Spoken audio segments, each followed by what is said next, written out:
Hello and welcome back to the second part of the PietSmiet Kocht knife project. In the first video you've seen me forging the 250 layer Damascus steel and forging out the blade, and now it's time to finish the whole knife, and this starts with the pre-grinding. So the pre-grinding is done before the knife is heat treated, and heat treated means hardened. So the knife is, compared to the finished product, pretty soft now, and I will use this opportunity to lose as much steel as possible, because that means I will have less work to do after the hardening.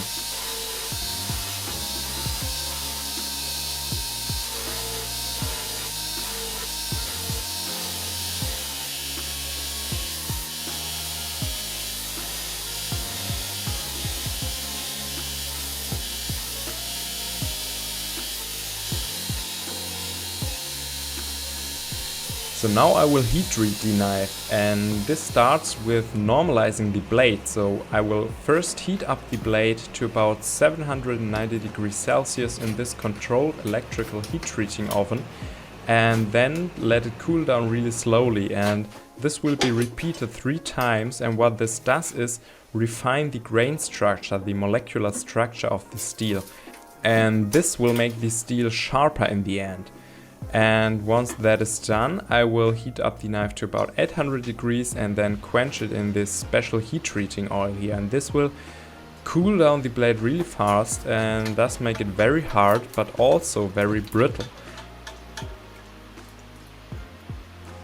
So now I will check if the blade is cooled down properly, and then I will have a short period of time where I can try to fix any warps in it. And I will do that really careful, because if I would drop that blade on the floor now or push it too hard in one direction, it would break in half. And to get rid of this brittleness, the blade needs to be tempered. But before the tempering, what I didn't show you here is what I also did is a deep freezing treatment for 30 minutes at minus 32 degrees Celsius. And now from the deep freezing I will put the blades in the oven at 180 degrees for at least 1 hour for 2 times, maybe 1.5 hours for 2 times, and this will make the blade a little bit softer but thus increase its toughness. So here you can see the finished heat treated blade, and the enemy number 1 for it now is heat, because the hotter the steel gets now, the more hardness it will lose. And since the grinder produces a lot of friction and a lot of heat on the steel, I will use a water cooling system to keep the edge of the knife as cool as possible all the time.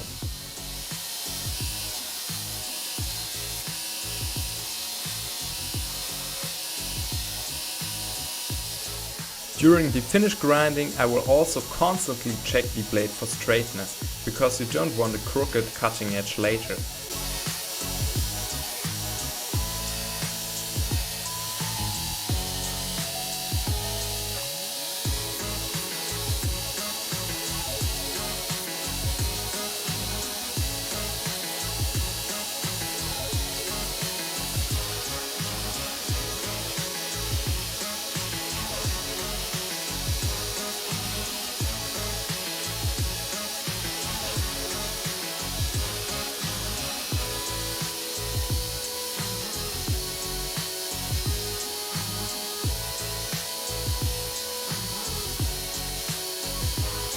Once the knife is thin enough, I will switch to finer grit belts to get rid of all the deep scratches.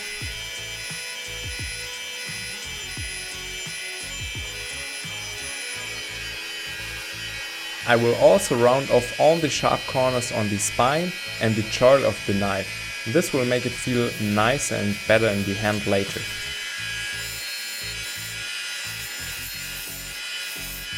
And after that, it is time for the most tedious part of knife making, the hand sanding.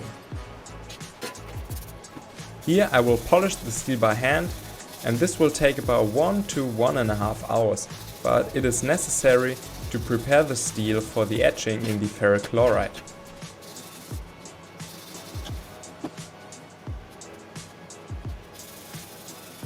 As I mentioned in the first video, The pattern of the Damascus is revealed by etching the blade in ferric chloride, and this will eat away 2 of the 3 different steels that we have in this knife. The third one won't really be touched by the acid and will stay shiny and bright. The etching consists of several steps. For this knife I chose 4 times, each 15 minutes in the acid and then a nice clean in between. After the knife is etched, I will neutralize the acid and then I will take a really fine sandpaper to grind away all the oxides. This makes a beautiful pattern visible. Someone mentioned that I burned the steel because the pattern isn't as visible on the spine of the knife. This isn't true. I didn't burn the steel, but the surface of the steel decarburized, and this means that the carbon burned out of it during the forging process. This isn't a problem since I ground away all the decarburized material on the cutting edge, and so I still have a carburized cutting core. Now, since the blade is finished, I will move on to the handle, and for this handle I chose a combination of a stabilized piece of poplar burl together with a balsa piece of stabilized bog oak.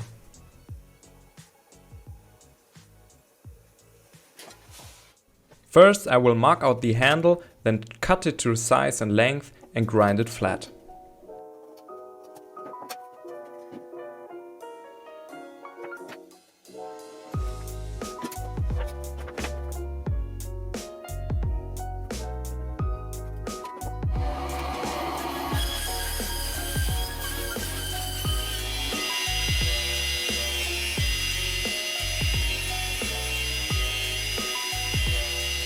After that, I will mark the lines for the drilling process. These are pretty critical since you don't want to have any gaps in between the handle and the blade later.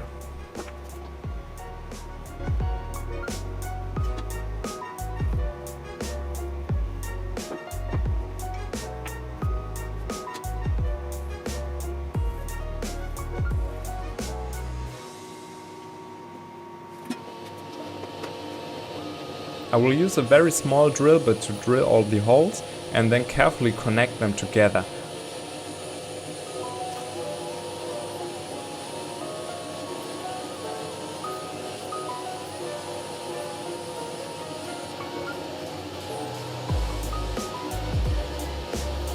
Once that is done, I will fit the slot to the handle with a small rasp.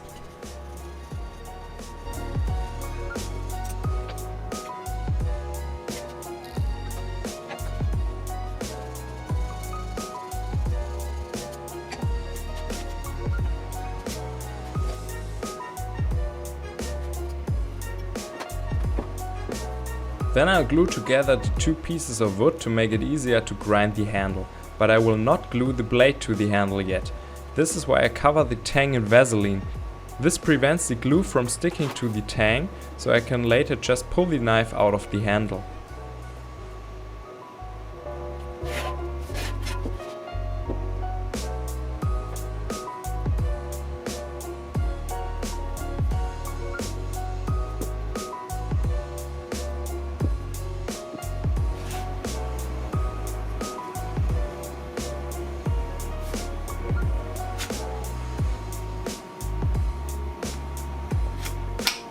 Grinding the handle starts with making everything flat and square, because same as with the blade, you don't want a crooked handle that isn't symmetrical to the blade. So first I will take material off the sides to make the handle narrower, and then I will rough in the pre-shape.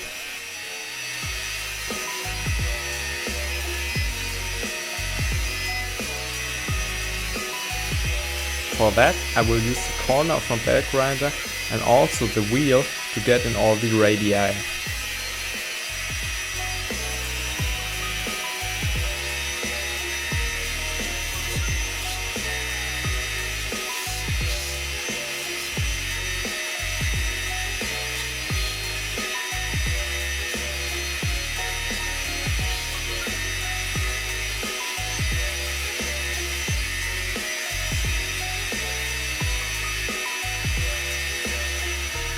When the pre-shape is finished, I will grind in the edges.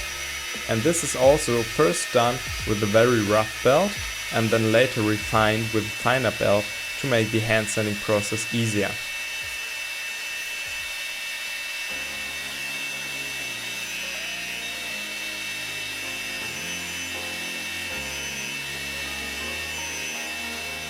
Since burl wood has a lot of holes and these don't get filled up during the stabilization process, I will come back with a super glue that's a medium viscosity first and fill up all the holes.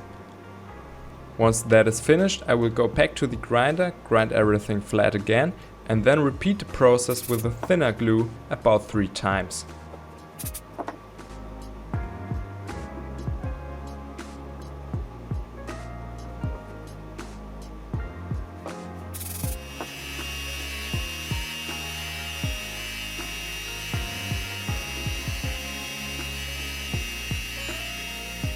Now I can start the hand sanding and prepare the handle for the final glue up.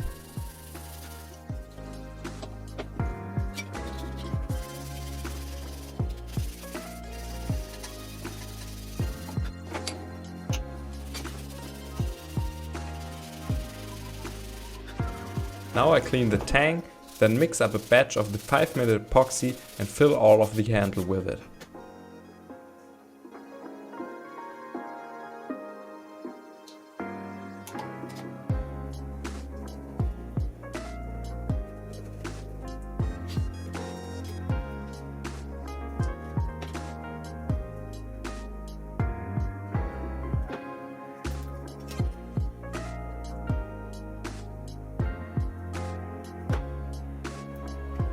Then I have about 5 minutes to clean up the squeeze out on the front of the handle before the glue begins to harden.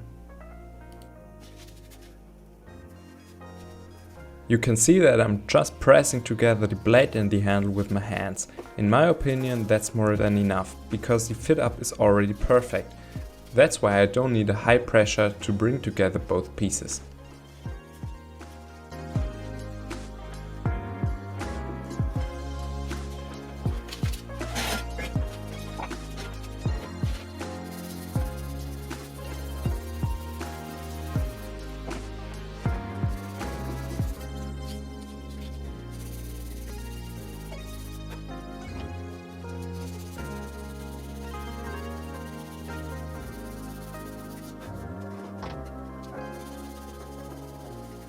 After giving the handle its final hand sanding using my special knife maker's vise, I can go over to the buffer and buff the handle. This gives it a final finish and makes it shine really beautiful. And now you can see why I love the combination of Boggo and Poplar Burn so much. It doesn't really get better than that.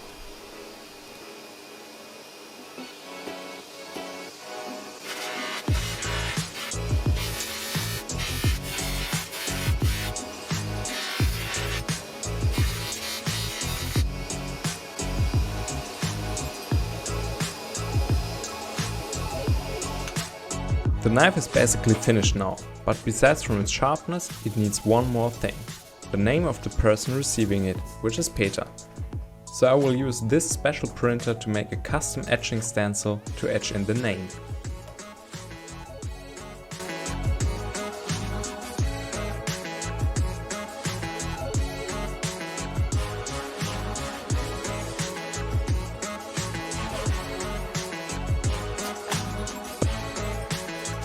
After printing it out, I will carefully tape the stencil to the blade.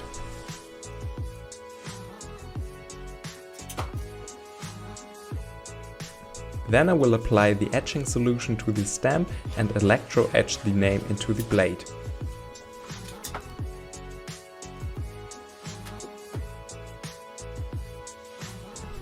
After etching in the logo, I finished etching the Damascus. As I said before, this was done by giving it 3 cycles in ferrochloride for 15 minutes each. Between each cycle I neutralized the acid and ground off all the oxides. This leaves a deep edge and a beautiful contrast later.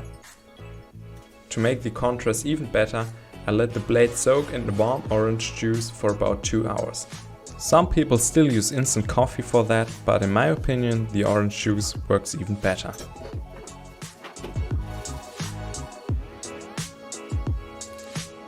Now the last thing this blade needs is its sharpness. For that I will use my Japanese Shinko grinder. I will start with a 1000 grit whetstone and freehand grind the edge in at about 15 degrees. After that I will switch to a 6000 grit stone to polish the edge.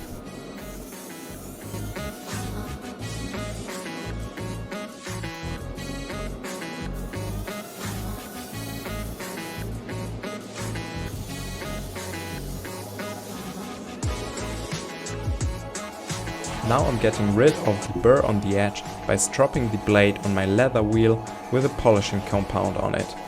After that I will also strop it on a clean leather strop as well. And then it's time to test its sharpness.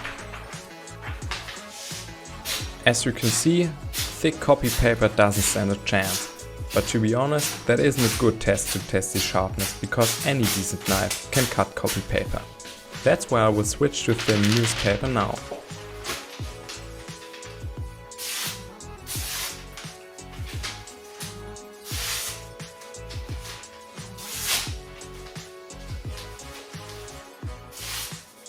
And because that worked so flawlessly as well, I thought I would try to cut the worst material that you can probably cut: paper kitchen towel.